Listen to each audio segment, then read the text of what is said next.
Bueno, buenos días. Hoy tenemos el tema de neurooftalmología y el título de hoy es cirugía de cataratas, complicaciones neurooftalmológicas. Nos pareció un tema interesante porque, bueno, pasan estas cosas y cómo estar alerta, digamos, prevenir algunas cosas que se puedan prevenir y otras que no podemos prevenir.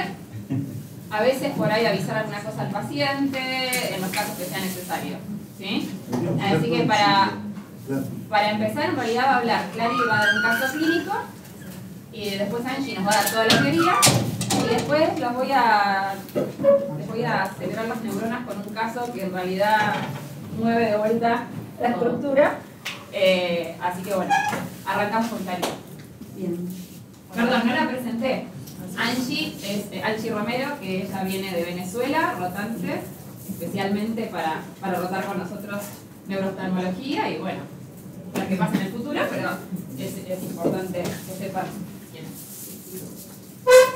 Bien, bueno, como objetivo, entonces a partir de 2 casos clínicos, destacar las posibles complicaciones neurooftalmológicas que pueden surgir por la cirugía de cataratas.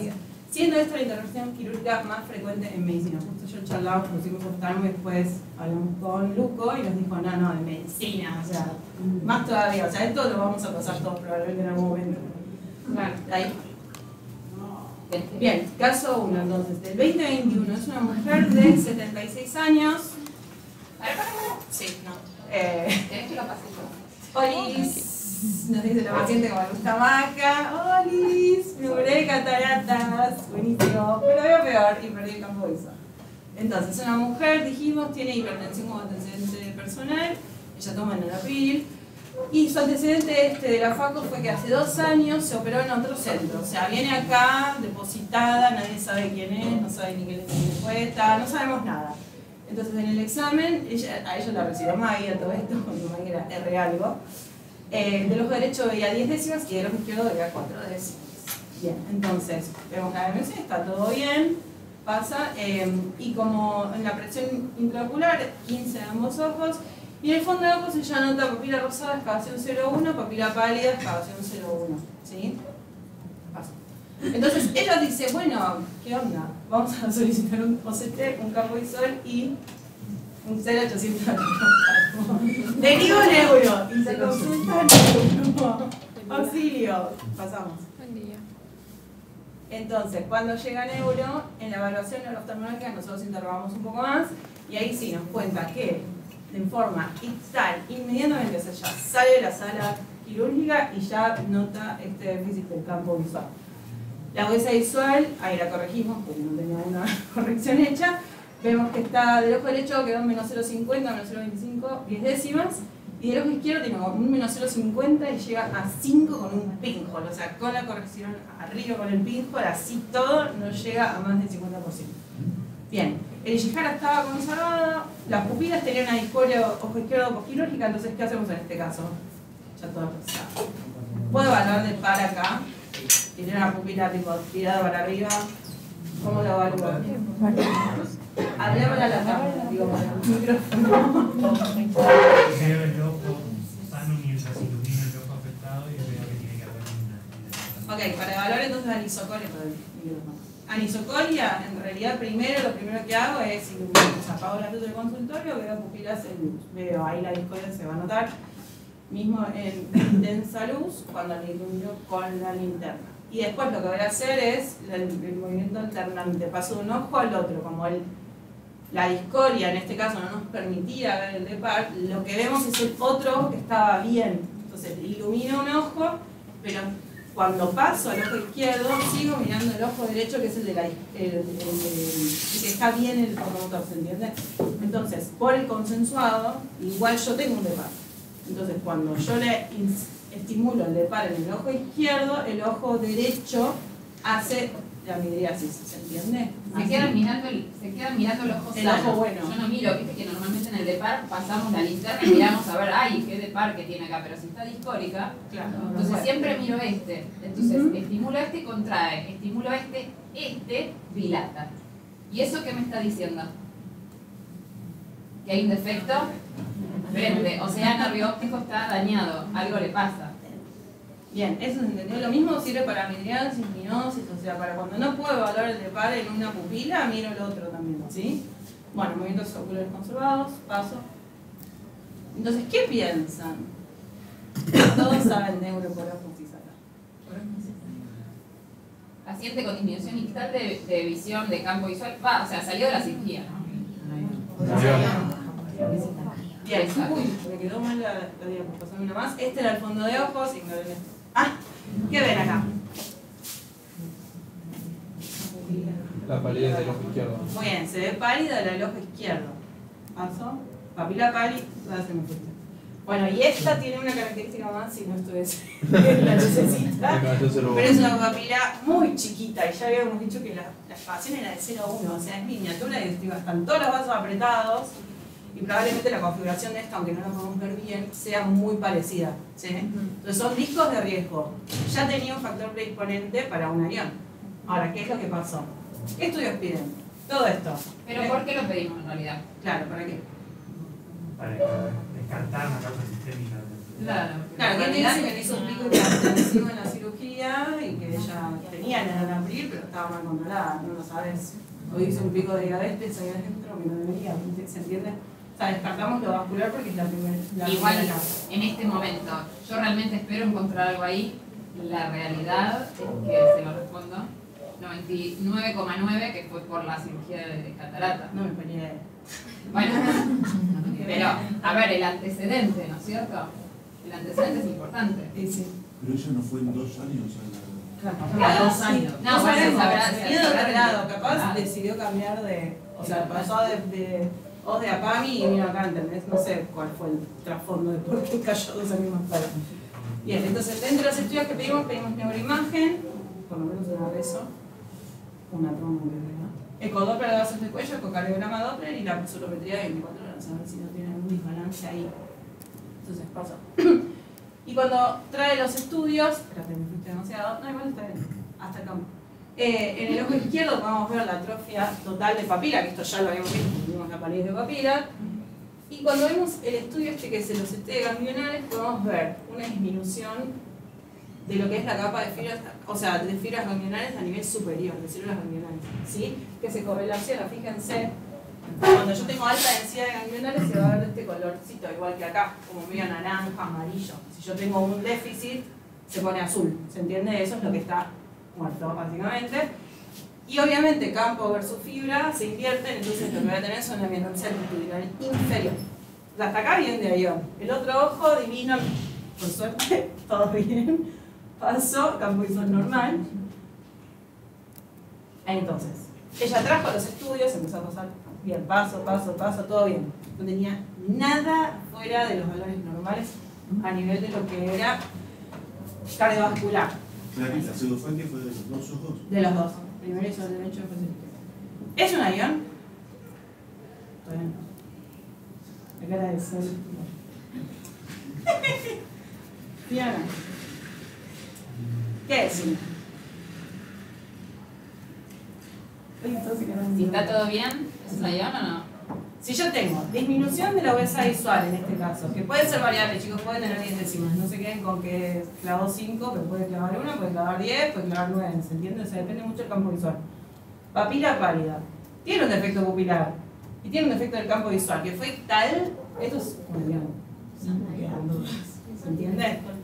Entonces, ahora de dilucidar a qué se debe. Y en el consentimiento informado para la cirugía de cataratas encontramos en el número I de las complicaciones, de entre las 20 que hay descritas, la neuropatía óptica isquémica. Perdón, Ah, para sí, adelante, para adelante. perdón. Ahí. ¿Desde qué punto de vista vos sabés que la visión, la agudeza visual es variable si no sabés lo que veía el paciente antes? Ah, No, tampoco. No, claro. porque digo, pará, entonces eso yo lo descarto. Mm, Ahí no pienso en una patología. Pero no tendría que tener un DEPA. Claro, Te es refiero a que la en realidad acá El problema acá es el DEPA. Exacto, acá digamos, O sea, el signo que a vos te lleva a pensar que hay algo más allá de otra cosa es el Exacto. papá. Y el decir, ay, pero tiene una pupila tronada. Y podés igual hacerlo. También, El marco claro, reversa. puede pasar. Entonces, Es que la sí. semiología básica de oftalmología no es de neuro, es de oftalmo. Entonces, entender cómo se evalúa eso. Exacto. Bueno, espera, pasame un segundo más. Entonces, para concluir este caso, fue un año. Con Faco, Por más que lo hayas visto 2 años después, sí. Sí. Ya tienen le la echamos la culpa a Catarata.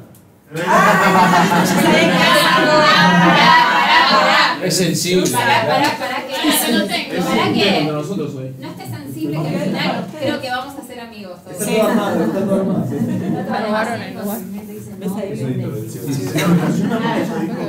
Ahí lo que dice es, consiste en la pérdida de visión del ojo operado Exacto, por si una no, no. isquemia, es decir, una alteración grave de la irrigación sanguínea del nervio óptico. Se trata de un verdadero infarto del nervio óptico, su frecuencia es muy baja, un caso cada 2000 cirugías, igual.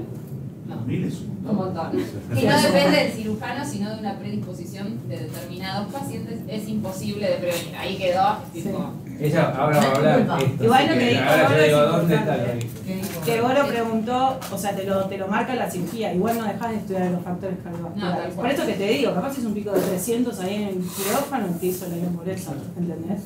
aparte, también sabemos que Pero la eso- ion Esperá, por causa pero no. tiene que haber alguna relación. Claro, o sea, es por la cirugía Me lo va a en sí. decir No. eso. Ahora lo va a Yo hablar digo, Angie. un avión te lo hace un tipo que lo está operando de la nariz. que Angie, sí. También. preparate. Bueno, Ahí empieza Angie Aquí con vienen los disparos. ahí está, Ok. con las preguntas Ok. complicadas.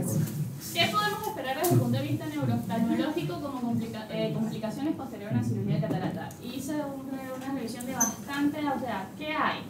ION, típico, o por lo menos para quienes estudiamos neurooftalmología, es la complicación neurooftalmológica más descrita y más estudiada posterior a una cirugía de catarata por lo incapacitante que es. Pero hay otras complicaciones, como son la diplopía, la neuropatía óptica traumática, la tosis, la nisaiconia, la toxicidad del sistema nervioso central y retrasos a la adaptación cerebral al lío. Entonces vamos a ir desglosando cada una de ellas y, por supuesto, la primera, que fue la que nos habló Clary. Y a ver si quieren seguir operando Y- la cabeza. Vamos a ver si respondemos lo que están preguntando. Ansiedad.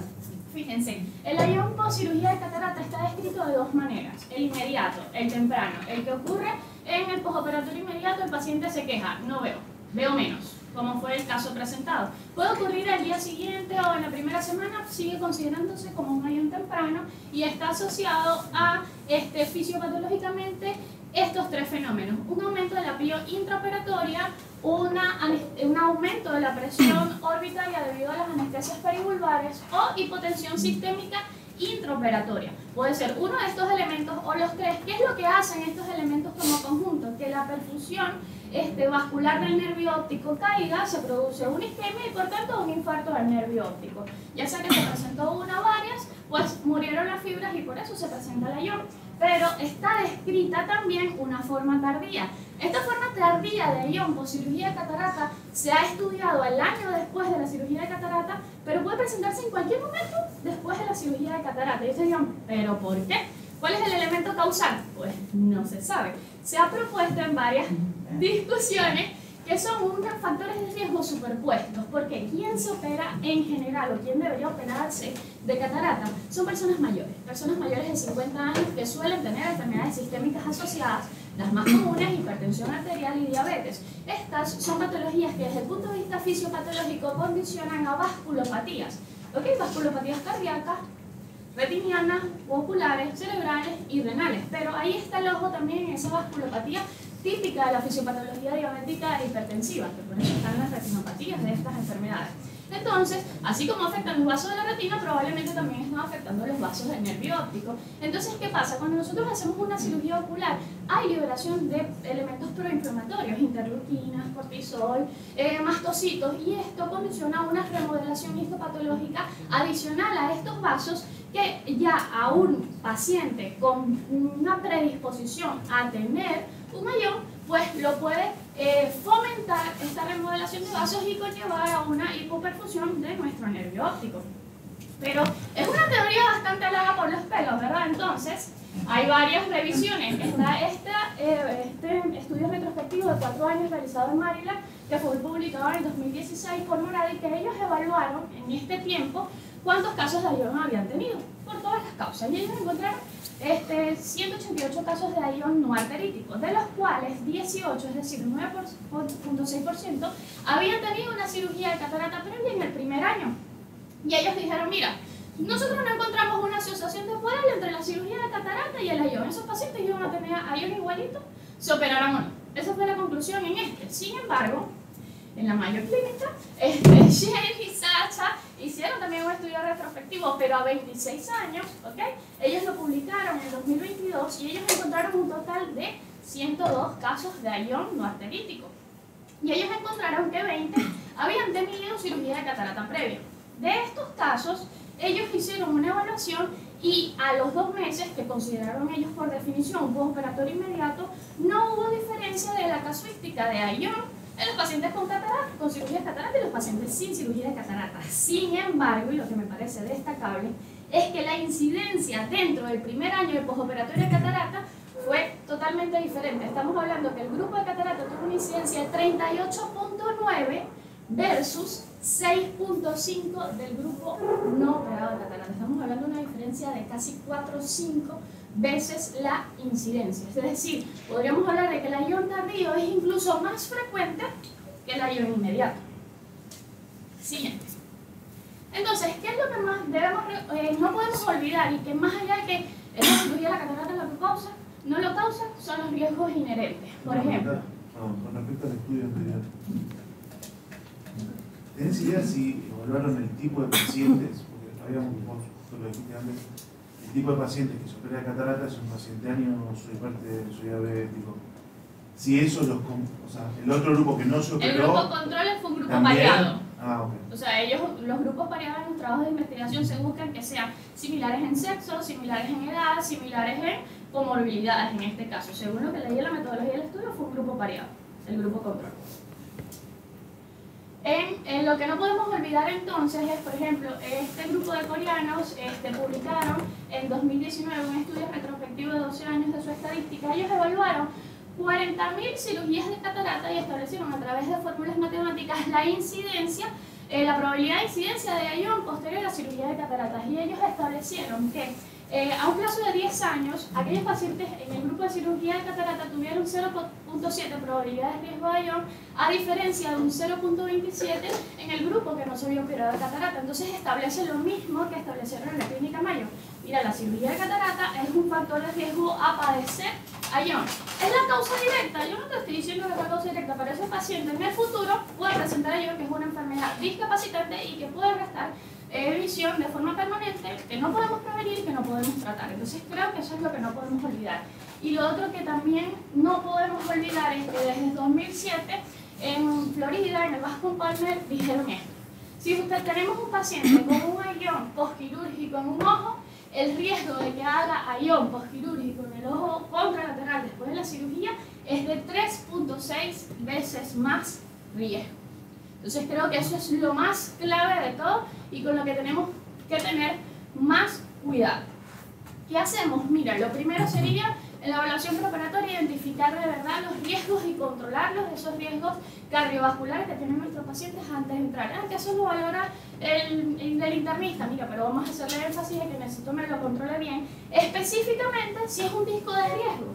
¿Okay? Si es un disco que ya nosotros sabemos que ese disco tiende a que esas arterias se colapsen, pues mira, verifícame que de verdad todo esté bien. Si es un paciente con la presión intraoperatoria, la presión intraocular preoperatoria borderline, también verifícame que no tengo más, porque entonces en el acto intraoperatorio esa presión va a subir más, ¿ok?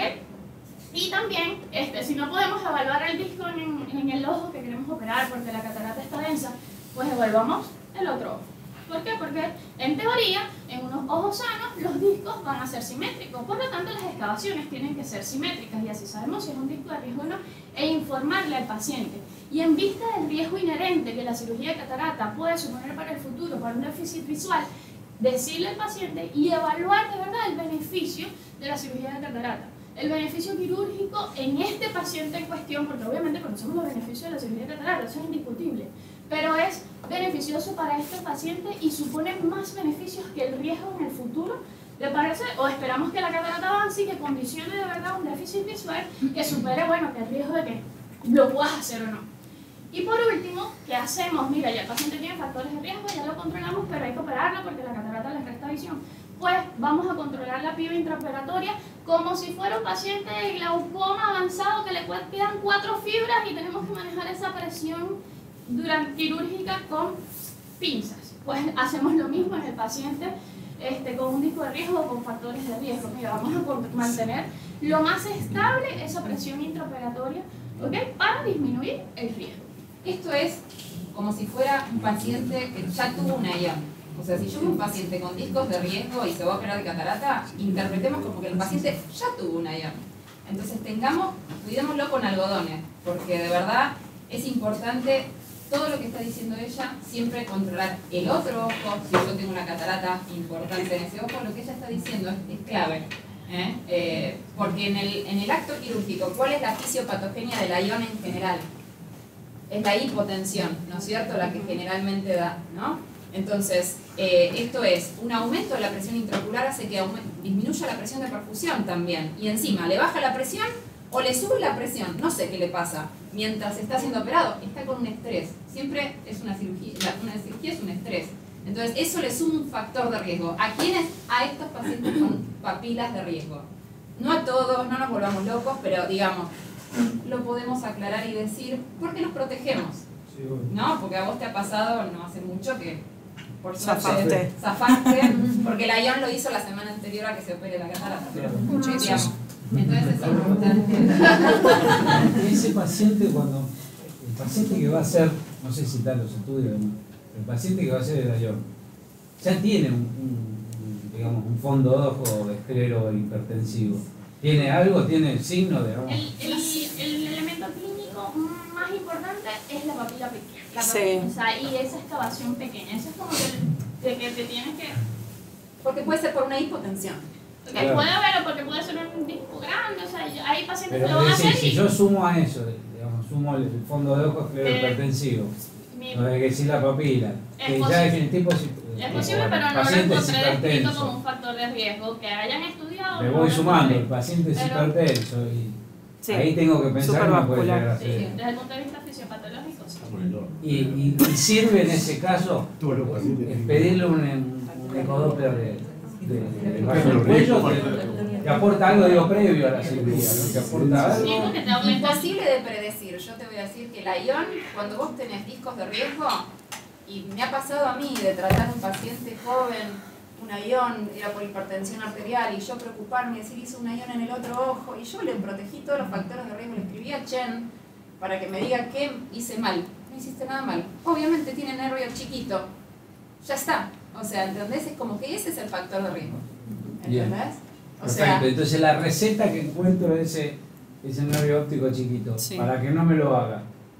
tratar de disminuir los factores de riesgo, pero simplemente aclarar lo que puede pasar, que Prequirúrgico. tomaremos, Intraquirúrgico, ¿qué que hago? tomaremos, no sé ustedes qué hacen con la botella. Presiones no sé, fisiológicas, más esas cercanas a cosas las que fisiológicas, no no te explotar el olvides. ojo de visco, Y tratar controlar de que el bien tiempo de la- Digo, cirugía porque, sea viste, el menor normalmente posible. le clavas un En general, y no siempre obviamente, paciente con ION pofaco, A ver, pupila discórica, cirugía complicada, larga, Claro. no quedó bien refractivamente Siempre son tampoco. discóricos, no sé qué les... pero- Claro, exacto. Tuvieron 40 Tuvieron minutos 80 con... minutos luchando. haciendo, claro, Sí. también hay que tratar de disminuir Yo le digo, le clavas, te aumenta la presión, le clavas un manito, ¿no estarías también favoreciendo el que ya lo la tocó, ya hipoperfusión? está. Claro, pensé que es isquémico, Santi. Como nos pasa con el ION típico, hizo la presonometría, viene bárbara, divina, espectacular, y hay un 200 en un momento. Ay, es que me puse nervioso justo en ese momento. Bueno, ese piquito te hizo el ION.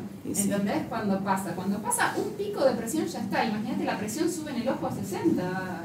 La cirugía entre 60 y 80. 80 milímetros de mercurio, eso el nervio está sin circulación en Igual ese sobre, momento, no sé. quiero que lo sepan. O Sí. sea, Sí. encima hay una hipoperfusión, sonás. Claro. O sea, sumaste Sí. factores, Bonafide, así que... lo desencadenaste en una papila de riesgo. ¿Sí? Si yo tengo una papila más grande, esto por ahí no pasa. ¿Por qué voy a esto, Maca? Porque en lo que es más conocido, en las hipotensiones y la hipoperfusión, son los PION más que la ION. Claro, en las Pero bueno, cirugías, sí. En Pero este acá caso, estamos como vos metiendo, estás laburando... pero acá dentro- estamos metiendo claro, presión en el en el ojo. ojo, O sea claro. que, obviamente que tiene que ver En con la lo que vos cirugía decís. ginecológica, Exacto. cirugía, lo que lo ponen Cirugía, de cirugía de cabeza. cadera, ayer me mandaron una Ah. cirugía de cadera y dejó de... Bueno, son más... Claro. En general es más frecuente el pión que el ION, pero esto Pero es esto porque es- estás tocando el ojo adentro, entonces el sector anterior Claro. se va a ver comprometido, el nervio óptico. Sigamos porque Sí, nos queda perdón. un poquito. Bueno, me voy a poner a empezar. La diplopía se ha manifestado una incidencia menor al 5% posterior a la cirugía de catarata. Hay diferentes fenómenos fisiopatológicos por los cuales esto ocurre. Puede ser lesión directa al recto superior cuando se usan suturas de tracción para la cirugía, la anestesia retrovulvares por daño directo al músculo o a los nervios en vez de entramos al cono muscular, o hematomas retrovulvares que hicieron compresión a este nivel. Tenemos también el efecto miotóxico del anestésico. ¿Qué es esto? Esto es cuando el anestésico utilizado en los bloqueos perivulvares o retrovulvares se acumula, no difunden, se mantienen cerca esa acumulación de los músculos y causa una anoxia directa a la fibra muscular. Por eso hay estudios descritos que la utilización de hialuronidasa en los bloqueos perivulvares que ayuda a la difusión del anestésico previene o disminuye la incidencia de diplopía posterior a cirugías de catarata. La diplopía puede ser monocular o binocular en los pacientes con cirugía de catarata y tenemos que tener en cuenta por eso las complicaciones ópticas y refractivas de la cirugía. Si tenemos una diplopía monocular, lo primero que tenemos que descartar entonces es que el paciente, bueno, que el lío esté bien, que el lío no esté movido, que el lío esté bien centrado, ¿okay? O que no haya una anisometropía muy elevada. La privación sensorial por catarata densa, esto es que, bueno, si el paciente tiene un ojito que no ve porque es una catarata bastante avanzada, es posible que ya tuviera diplopía y no lo sabía porque ese ojito no ve. Ya sea diplopías monoculares o binoculares, diplopías binoculares que no las tenía porque ese ojito estaba un poquito desviado con una foria y no lo pudimos evidenciar porque, bueno, no fijaba, o porque de repente tiene una maculopatía que le genera diplopía monocular. Y no sabía porque, bueno, tenía la catarata, entonces eso es importante considerarlo. Sin embargo, los trastornos estrabológicos preexistentes como la foria y la parálisis del cuarto nervio son, es posible que sea lo más frecuente de los casos de diplopía catarata. Es decir, ya ese estrabismo estaba allí, solo que la cirugía lo descompensó. Y enfermedades sistémicas que causan diplopía, las que se estudian sin cirugía, que es la enfermedad de la miastenia gravis o la orbitopatía tiroidea, pues que la cirugía las puede descompensar. Y eso es también importante chequearlo. Las lesiones musculares directas por la retracción, pues ya no se ve porque ya no se hacen suturas de tracción en las cirugías de catarata.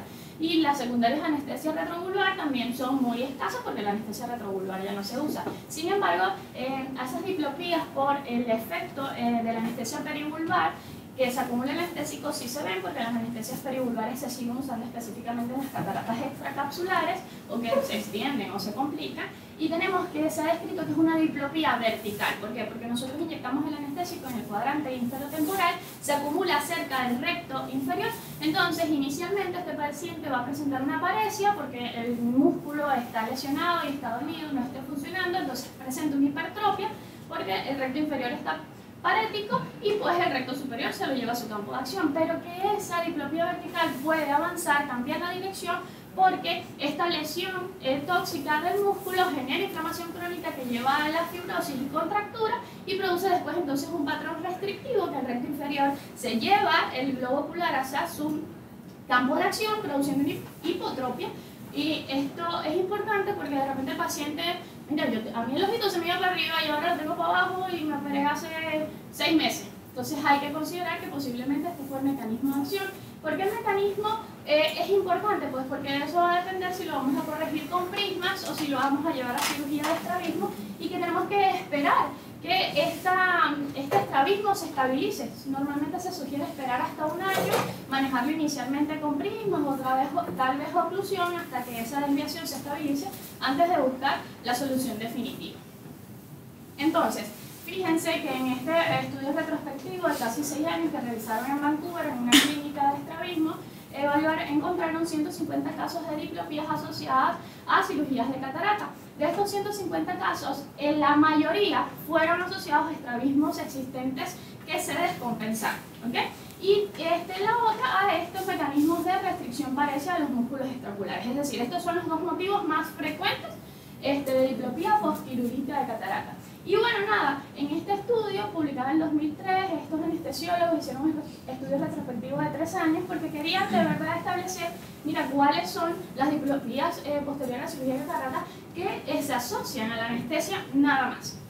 Ellos hicieron una evaluación de 3.587 cirugías de catarata donde se usaron anestesias retrovulvares, perivulvares, tópicas y generales y encontraron una incidencia global de diplopía de 26 casos, de los cuales de esos casos solo 9 estaban asociados puramente a anestesia. Y de esa anestesia el bloqueo retrovulvar fue más, y que bueno, porque ya no se usa. Sin embargo, sí hubo un caso descrito de bloqueo perivulvar, que es la que todavía se usa en ciertas ocasiones, por lo tanto, cabe destacarlo y tenerlo en cuenta. Hay estudios que reportan que hubo en un país, no me acuerdo, donde la hialuronidasa se perdió, y posterior al desuso de la hialuronidasa, pues los casos de diplopía aumentaron.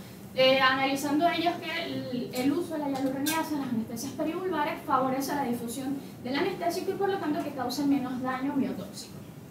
Entonces, ¿qué hacemos? Pues lo primero es un estudio sensorial preoperatorio, o sea, antes de que el paciente vaya a cirugía de catarata, hacer un cover test, o sea, verificar que el paciente tiene fijación, que no está haciendo ningún tipo de secreción y que no hay ninguna fobia o parálisis por ahí escondida, porque la cirugía lo puede descompensar y el paciente va a decir, fue la cirugía de catarata que me causó visión doble. El paciente no va a decir, esto yo lo tenía antes y se descompensó porque el paciente no sabe que tiene un extravío.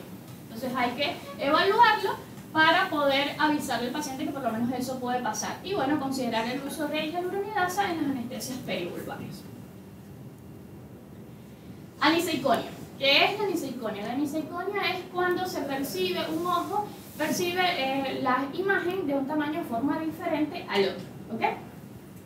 ¿Cuándo sospechar la aniseiconia en los pacientes de catarata? Pues un paciente que la cirugía se ve bien, todo se ve bien, pero se queja de dolor de cabeza, astenopia y dificultad para leer. En menos casos pueden presentar vértigos, mareos y fatiga general. Entonces, la aniseiconia está en este análisis predictivo. La aniseiconia, el motivo más frecuente en nuestro medio es asociado a las ametropías y específicamente a las anisometropías. ¿Por qué? Porque no, si uno tiene una refracción mayor en un ojo que en el otro, las imágenes que llegan a la retina son diferentes. ¿Ok? Entonces fíjense que en este estudio, que fue un análisis predictivo, ellos tuvieron dos grupos. Un grupo de pacientes sanos que no se operaron con ametropías de 77 casos, y ellos encontraron una incidencia de anisoconia en este grupo sano de 3.9%. Sin embargo, las anisometropías altas y las afaquias unilaterales pueden aumentar la anisoconia hasta un 35%. Y ellos, ¿por qué utilizaron estos datos o estos grupos? Porque como es un análisis predictivo, estos valores eran necesarios para ellos, a través de fórmulas matemáticas, poder establecer el riesgo de aniseiconia postquirúrgica. Y ellos establecieron que en una posterior a las cirugías de catarata se puede inducir aniseiconia de mayor o igual a 4%, siendo la aniseiconia clínicamente molesta para el paciente a partir de 2%. ¿Ok? Cuando se vieron en los pacientes que se metropizan, ¿qué quiere decir esto? Cuando un paciente tiene una anisometropía y el paciente ha vivido toda su vida con una anisometropía, su cerebro se adaptó. Hizo una adaptación donde él, fusiona esas imágenes que tienen una diferencia de tamaño. Por eso usaron el grupo sano para saber cuándo la aniseiconia era clínicamente significativa en casos de anisometropía. Pero cuando nosotros a ese paciente que tenía una anisometropía de 2 dioptrías de equivalente esférico lo dejamos hemétrope, le estamos quitando 2 equivalentes esféricos de anisometropía. Eso es una diferencia que puede ser significativa para su cerebro y el paciente ahora está hemétrope, pero con anisoconia. Entonces, eso es importante. En este estudio, donde, en Sao Paulo fue un estudio comparativo, ellos operaron bilateralmente, tienen a sus pacientes pseudofáquicos bilaterales y quisieron estudiar, mira, se produce, tiene un efecto en cuanto a la calidad visual, y ellos establecieron que en casos de anisometropías menores a 3 dioptrías no se produce anisoiconia. ¿Ok? Entonces eso es importante considerarlo. ¿Qué hacemos? Entonces es importante tener un estudio de refractivo previo del paciente, saber cuánto ha sido su anisometropía a lo largo de la vida, y si bien lo vamos a tratar de mejorar, respetar un poco de que no nos pasemos de 3 dioptrías de diferencia de esto. O sea, si el paciente tiene menos 5 y menos 1, ya tiene una cierta anisometropía, eso nos da rango de repente un resultado quirúrgico un poquito más amplio, pero que no podemos buscar 0 y 0 en cada ojo, porque entonces le podemos causar problemas visuales a este paciente. Claro, considerar eso, ¿no? En el momento del cálculo del lente y demás, tenerlo en cuenta, ¿sí? Para prevenir. Ella cuando pone los recuadritos ahí de colores es ¿qué podemos hacer para mejorar estas cosas que, a ver? Y en el tiempo del cerebro no se va. Ay, pará. Hay no otro nos spoiler. adelantemos, que acá la doctora sigue jugando. ¿En qué? ¿Me vas a spoilear? Tosis. La tosis es un factor, es importante. Fíjense que en ese estudio de casos y controles realizado en Canadá, ellos dijeron, mira, un paciente que se hace una cirugía ocular de cualquier tipo tiene 5.3 más riesgo de presentar tosis. El paciente que nunca se ha operado los ojos, de cualquier tipo. Y efectivamente en China también ellos dijeron, mira, 1 de cada 10 pacientes o más de pacientes operados de cirugía ocular puede presentar tosis. Y las mujeres tienen más riesgo. Entonces nos preguntamos, ¿qué es lo que sucede? Perdón, nosotros hicimos ese estudio acá, ¿Okay? lo hizo Carmencita, la evaluación de dosis postquirúrgica de la cirugía de Ah, catarata. no sabía. Ah, yo tampoco. Lo hubiésemos agregado. Después, bueno, después decimos la conclusión. Terminamos así. Ok, entonces, fisiopatológicamente, ¿por qué pasa esto? Bueno, hay diferentes mecanismos, hay por edema palpebral, hematoma palpebral, hematomas orbitarios, la miotoxicidad de la anestesia igual que en la diplopía, el blefarostato y suturas de tracción. Entonces, fíjense, dependiendo del mecanismo, vamos a tener tosis transitorias y tosis permanentes. Tosis transitorias, bueno, el hematoma, el edema que hace que haya una éstasis y una congestión palpebral y el párpado, por supuesto, desciende un poco. Pero fíjense que a la tosis permanente, la desinserción de la aponeurosis del elevador del párpado es el denominador común. Volvemos a lo mismo, suelen ser pacientes añosos que ya van a tener cierta involución del elevador del párpado, por lo tanto esa aponeurosis probablemente está débil, que cuando la sometemos a alguna fuerza externa, o presión externa, o fármaco, lo que sea, pues la terminamos de desinsertar. ¿Qué es importante para definir tosis permanente y tosis transitoria? Porque hay que esperar. Se sugiere esperar 6 meses o aún un año para que se estabilice, a ver si eso no va a corregir para poderlo operar. ¿Okay? Al menos fueron las sugerencias de los papers que revisé. Fíjense, en esta revisión bibliográfica para ver los riesgos de blefarotosis en las cirugías oculares, ellos encontraron, por supuesto, que en las cirugías extracapsulares y aquellas donde se usaban suturas de tracción, el riesgo era mucho mayor. Nos quedamos con la última, que es las cirugías actuales, que usamos solo el blefarostato, y vemos que puede llegar la incidencia hasta 11.5, y determinaron que la desinserción del elevador era el denominador común para la tosis permanente, y que el mayor riesgo era en aquellos pacientes que tenían una inserción débil del elevador del párpado o una tosis subclínica. Y en este estudio de cohorte de 2 años, ellos dijeron, bueno, pero vamos a estudiar la casuística de tosis en pacientes con la cirugía de faco moderna, donde se usa solo blefarostato, donde usamos anestesia tópica, donde usamos incisiones en córnea clara. Y ellos dijeron que, bueno, la tosis persistente, es decir, ese descenso de párpado ligeramente, ellos dicen de 1 milímetro, postoperatoria fue de 25.4%. La tosis, que era de 2 milímetros, porque era ya clínicamente significativa, fue solo en el 3.2% de los casos, y también encontraron diferencias estadísticamente significativas que en aquellos pacientes donde la función del elevador preoperatoria fue menor, la tosis fue mayor y clínicamente significativa. La neuropatía óptica traumática asociadas a cirugías de catarata se describen, ya es algo más anecdótico, son neuropatías ópticas traumáticas directas que se asocian a pérdida visual grave y menos recuperación. Esto era porque se asociaban o eran secundarias a las inyecciones retovulvares de anestésico. Gracias a Dios ya esto no se usa, específicamente cuando se usaba la posición de Atkinson, que era mirando el paciente hacia arriba y hacia adentro, lo que exponía más el cono muscular y cortando el nervio óptico. En esta revisión bibliográfica, ellos describieron que incluso usando agujas 25 Gauss de 1.5 pulgadas, que es lo que se recomienda en cadáveres, y aunque el paciente no esté mirando hacia arriba, la aguja tiene las dimensiones necesarias para llegar al nervio óptico, incluso si no tocas la piel, que era como que un factor de protección. Si no ibas a llegar al cono muscular, mentira, sí alcanza. Y en esta revisión ellos encontraron 11 casos reportados de neuropatía óptica traumática. De estos 11, 6 fueron con bloqueos para cirugías de catarata, y los mecanismos fisiopatológicos asociados fueron trauma directo, pero también hematomas de la vaina del nervio óptico, o bueno, oclusiones arteriales allí en el cono muscular, que llevaban, por supuesto, entonces a la lesión del nervio.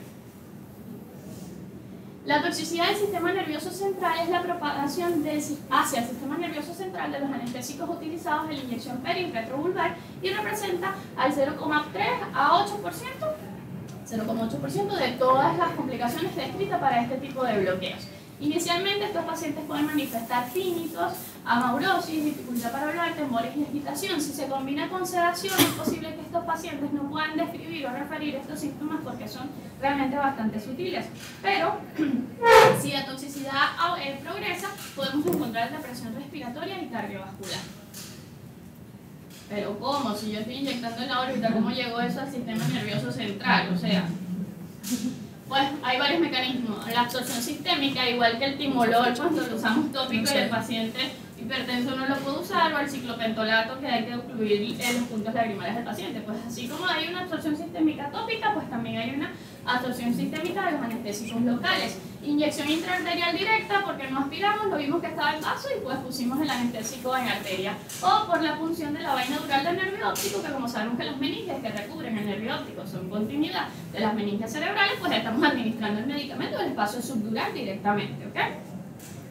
Y bueno, en este reporte de casos que hicieron en el 2025 en Suiza, ellos tuvieron un caso de anestesia del tallo encefálico por bloqueo retrovulvar asociado a sedación. Hicieron una revisión y encontraron desde el 2000 hacia acá 13 casos reportados. En la mayoría de estos casos usó lido y bupi. De estos 13 casos, 12 fueron por bloqueo retrovulvar, 1 por bloqueo perivulvar. Los síntomas duraron alrededor de 2 horas y no, gracias a Dios, no hubo secuela en estos pacientes.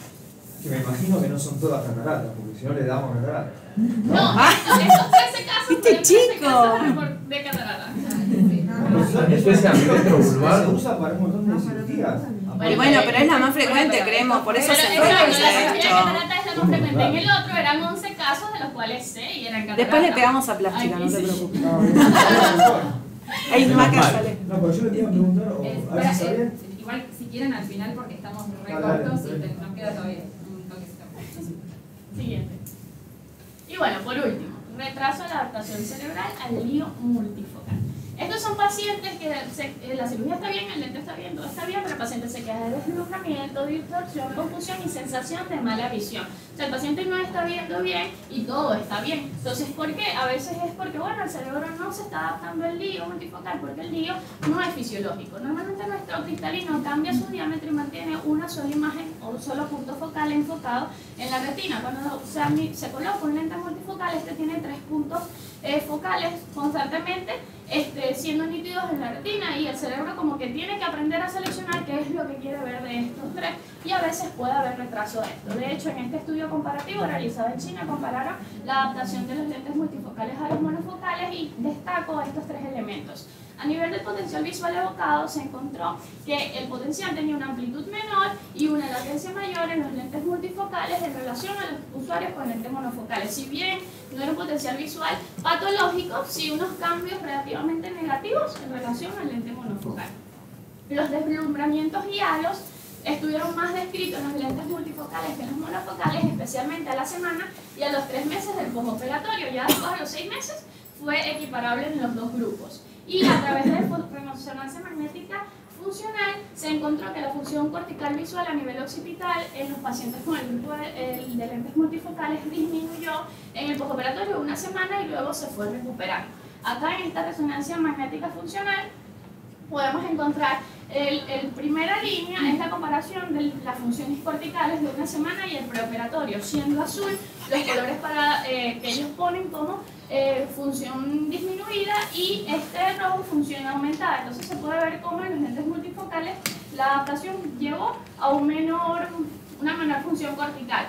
Después a los 3 meses llegó al nivel preoperatorio y a los 6 meses aumentó, y después progresivamente ellos siguieron estudiando y fue que llegó a la normalidad. A diferencia del lente monofocal, que hay a la primera semana más función cortical y después vuelve a lo mismo. Y esto sugiere pues que los lentes monofocales hay una adaptabilidad más sencilla que con los lentes multifocales. Entonces nos preguntamos, ¿es solo el lente o hay algún elemento más asociado a esta falta de adaptabilidad?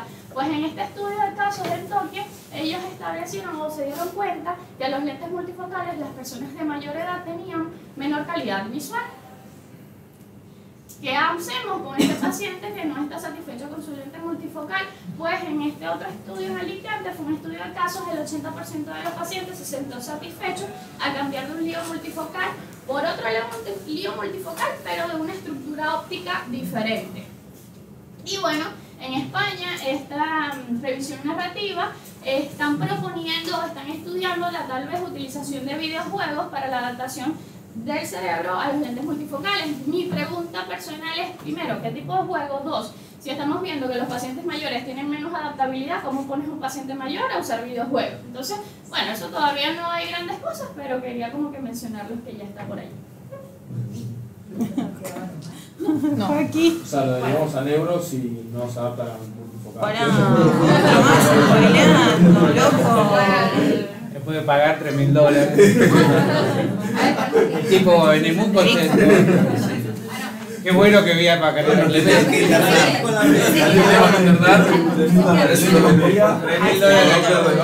Bueno, y bonus track, un casito que nos va a sacudir un poco. Todo lo que dijo ella es espectacular, divino, hermoso. Y esta es la realidad de un paciente. Entonces, este paciente, a ver. Sigo. Ahí me Olis, me operé de catarata y estoy así. A ver. Acá se operó. Ahora sí, Olis, no toques que más. miren, Ella está, Sí, yo creo que deberíamos apagarlo. mira. A ver si no apaga la luz. Sí, porque esta luz me está matando. A ver, otra vez. ahí va. Tosiste, Entrá para justo atrás, cuando para no, adelante. no, Ahí va. Fue fácil operarlo. Se movió. Después lo operamos. El operado es el derecho. Claro, derecho se lo El derecho ¿Cuánto está- tiempo de cirugía? Esperá, Juan. Bueno, así venía, ¿no? Seguimos. Veo. Entonces, Olis, me operé de catarata y veo doble y me quiero arrancar el ojo del dolor. Bien. Entonces, este es un paciente masculino que me consultó en abril del 22, Sí. de 71 años, que dice: no puedo mover el ojo izquierdo asociado a leve dolor de 15 días de evolución. Leve ahora, porque Sí. al principio era un poquito peor. El antecedente había sido operado de catarata 4 días previos al inicio de los síntomas. Antecedentes oftalmológicos. El 16 de marzo se había operado de cataratas del ojo izquierdo, pero se reoperó el 23 con vitrectomía y sutura del lente. Siguiente. Antecedentes personales. Antecedentes personales. Es migrañoso, con auras, toma AINES, digo por el dolor ocular, ¿no? Vamos sumando algunos datos. Tuvo un antecedente de una parálisis facial periférica a los 50, bueno, hipertenso, medicado, importante, hiperplasia prostática benigna, hiperplasia prostática benigna Sí. con tansulosina, y antecedentes quirúrgicos. Esto es importante, que tuvo un cierre de una úlcera gastroduodenal por endoscopía, ya van a ver por qué. Seguimos. Al examen clínico, presentaba una agudeza visual mejor corregida, 10 décimas y 9 décimas del ojo izquierdo, o sea, bárbara, pero tenía una discoria pupilar, lo que hablábamos antes, ¿no? Con un lente suturado al iris y no tenía de par por reversa, ¿sí? No tenía de par. Acá entonces me está diciendo que el nervio óptico funcionaba bien, por lo menos, o sea, el resto no funcionaba nada, pero el nervio óptico, gracias a Dios. Visión del color estaba bien, la presión bien, el fondo de ojo todo bien, todo lindo, cruces arteriovenosos patológicos. Y el campo visual normal, o sea, me descarta una alteración del nervio óptico. ¿Qué les parece que tiene este paciente? Nervio óptico bien y el ojo no lo mueve. ¿Dónde está la lesión? Yo me lo paso recalcándoles a ustedes dónde ubicar la lesión del paciente. ¿Qué puede tener este paciente? Un síndrome del seno cavernoso. ¿Por qué seno cavernoso y no otra estructura? Por la visión. ¿Cómo? La visión. No pasa el nervio óptico por ahí. El nervio óptico. Cris, está decilo. conservado. Perfecto. Seguimos. Entonces, esta era la línea del tiempo. El 16 de marzo se opera de catarata del ojo izquierdo. El 23, sutura del lente al iris, vitrectomía ojo izquierdo. El 27, o sea, a los 4 días inicia con diplopia. El 5 del 4, dolor, cefalea micraniana pulsátil izquierda. Perfecto, entonces espera. Ahí me habla el cirujano. Me dice: Maca, estoy con esto, me manda el video que vieron ustedes. ¿Qué hago? Digo, pero pará, ¿tiene dolor? Sí. ¿Pero qué anestesia le pusiste? ¿Todo lo que ella relató? No, sí, no le puse peribulbar, no hice nada, no sé qué pasó, está así, ¿qué hago? Digo, bueno, a ver, migrañoso, me dijiste, sí. Bueno, mandarlo a la guardia, que vaya al centro de neurología de referencia, que lo vean, que lo evalúen. Se interna, perfecto. Entonces, siguiente. Tenía esta resonancia, focos múltiples de leucoariosis, o sea, un paciente vascular importante, resonancia, pero en líneas generales normal. Le diagnostican una parálisis del tercero y cuarto, sexto del mismo ojo. ¡Wow! digo, importante, ¿no? En el mismo ojo pega con los dos nervios. Por crisis hipertensiva. Perfecto. Ahí se explica. ¿Pero por qué el dolor? ¿Alguien entiende por qué tiene dolor? En ese momento no entendíamos. Siguiente. El 14 del 4, o sea, pasan 10 días, le dan el alta, ¿sí? Con recuperación de la TA, pero sin mejoría de los síntomas. Dolor y la órbita congelada. Seguimos. Entonces el 21 del 4, ahí lo veo, habiendo ya pasado la cirugía un mes casi. ¿Seguimos? Lo bueno, que estuvo muy lindo, que fue que estuvo internado y además alguien le hizo una PL. Estuvo buenísimo porque me descartaron que no hubiera una infección, porque yo también dije, capaz que entró algo, no sé, por la cirugía, no sé, no te hizo una endoftalmitis, pero te hizo una infección de algún tipo, no sé. Bueno, nada, la PL dio normal y esto a mí me sirvió un montón para lo que viene después. Entonces, conducta. Primero pensar, ¿qué puede tener el paciente? Si yo esto no tuviera el antecedente de la cirugía de catarata, lo primero que estoy pensando es un síndrome de Tolosa-Hahn, ¿no es cierto? Creo que todos pensamos lo mismo. Síndrome del seno cavernoso con dolor, Tolosa-Hahn, veo una resonancia presuntamente normal, bien. Síndrome de Tolosa-Hahn, siguiente, por favor. No sé, no tenemos el marcador. No. Entonces, la idea es, Sí, la verdad que la resonancia que me muestra no me sirve, vamos a pedir una nueva resonancia con y sin contraste. Síndrome del vértice orbital y tumores, no le bajó la visión y además no hay nada en la resonancia que por más que era básica, yo podía descartar que no había una masa. Siguiente. Entonces vamos igual a esperar una nueva reso y ver qué pasa. Parálisis vasculares del tercero, del sexto, secundarios hipertensión, ¿por qué está el dolor? No me lo explica y además, qué justo que le fue a pegar al tercero y el sexto al mismo ojo. Siguiente. Migraña oftalmoplégica. A ver, no tenía migrañas típicas y la migraña oftalmoplégica en general afecta un par craneal. Le pega a un par que en realidad es a los días, después del episodio migrañoso, a los días empieza con parálisis. Entonces lo de corticoide mejor. No era lo típico. Vasculitis, algo infiltrativo, digamos, podría haber tenido, qué sé yo, una leucemia, no sé. Laboratorio inmunohematológico fue solicitado. Siguiente. Esta era la reso. Siguiente. No sé si ven algo raro. ¿Ven algo raro? Ay. Vamos a... Sí, una sola. Bien. Ahí, a ver. ¿Una más? ¿Alguien le ve algo raro? Porque digo, estamos hablando de la estructura que teníamos que ir a verificar. ¿Qué ojo era? El ojo izquierdo, ¿no es cierto? Sí, empecemos por ahí. A ver, poné la lupa. Eso. ¿Esto no les suena raro? Esto de este lado respecto del otro lado, que no hay nada. Estos son los senos cavernosos. Este es el seno cavernoso izquierdo. Siguiente. Esto era resonancia de un T2, T1 con contraste. Sí, con gadolinio. Sí, quedó No bajo. salió al lado, ¿no? No, Está estaba negro. ahí, Ah, pero- salió de... Quedó, sí, porque se cambió la Entonces letra. ahí se ve que hay, digamos, mayor compromiso del seno izquierdo respecto del derecho. Siguiente. Sí, Ahí Marta, en perdón. Flair se ve un poco mejor. No señalaste digamos, el lóbulo frontal. El lóbulo temporal, esto. El- Esto es un quiste aracnoideo, no. no tiene relación con... Es líquido cefalorraquídeo por la atrofia del lóbulo temporal. Bien. Ahí, entonces se ve que realza el seno cavernoso izquierdo, ¿no? Siguiente. El resto nada. No. Acá, Sí, ahí se ve a ver también. si no se Dale ve play. un circulito, pero ahí está.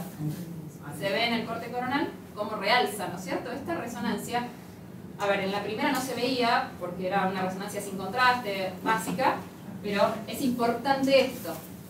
Pedir una resonancia del cerebro sin y con gadolinio, lesión isointensante 1 y T2, hiperintensa en Flair, realza con GA2. Siguiente. Acá hay una disociación clínico-radiológica.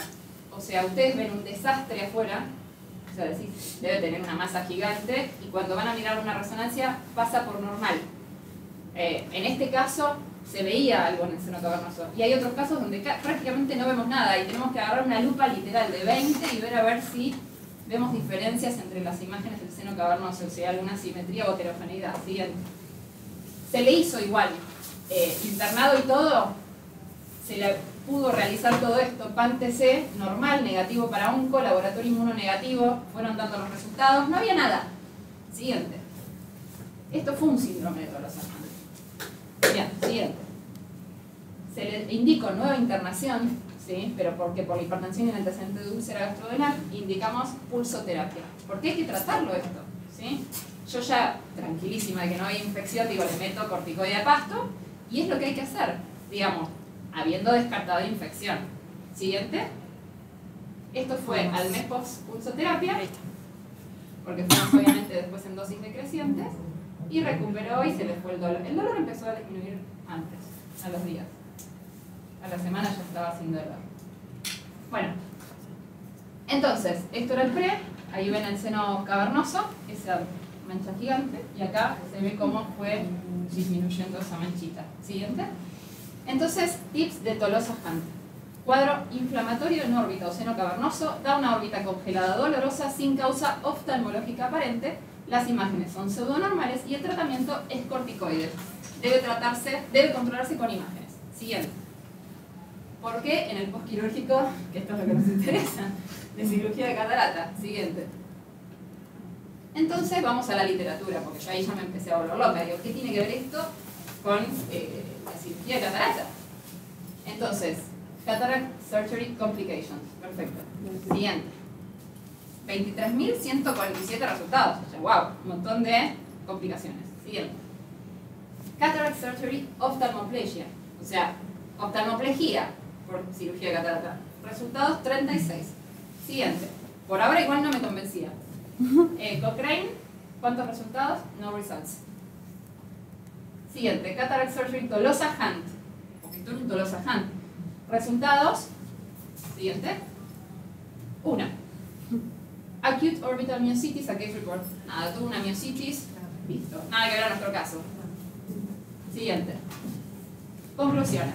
Reconocer esta entidad infrecuente que en este caso ocurrió post cirugía de catarata.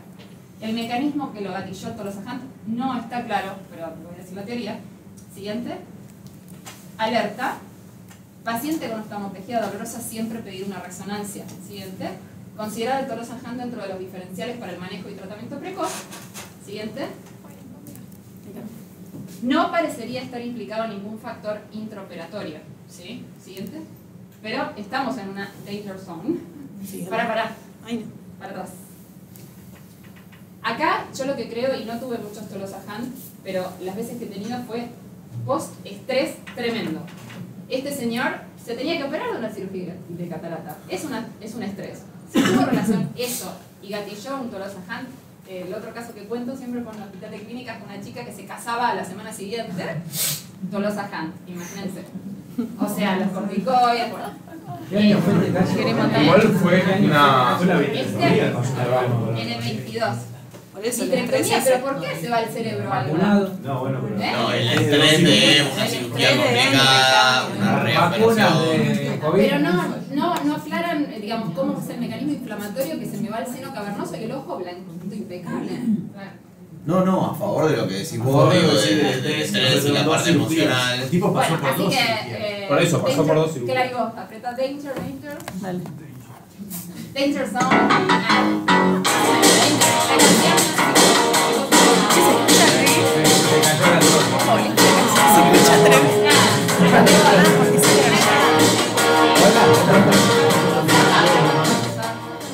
Bueno, siguiente. Bueno, conclusiones. Felizmente el cerebro es amigo del cirujano. Y eso, ¿sabes por qué lo construimos? Porque el cerebro adapta todo lo que el cirujano lamentablemente tiene el acceso de poder hacerlo, hace una cirugía hermosa. Y hay pacientes que quedan disconformes, pero el cerebro al fin y al cabo va adaptándose. Actualmente hay estudios que se están haciendo, que todavía evidentemente creo que falta publicar bastante, pero tractografías y demás que hablan de esta neuroplasticidad. Así que esto es para amigarnos. Pido, igual puse una conclusión más. Se recomienda tener un amigo neurooftalmólogo y trabajar en equipo. Así que bueno, espero que les haya servido. Nos pasamos un toque del tiempo.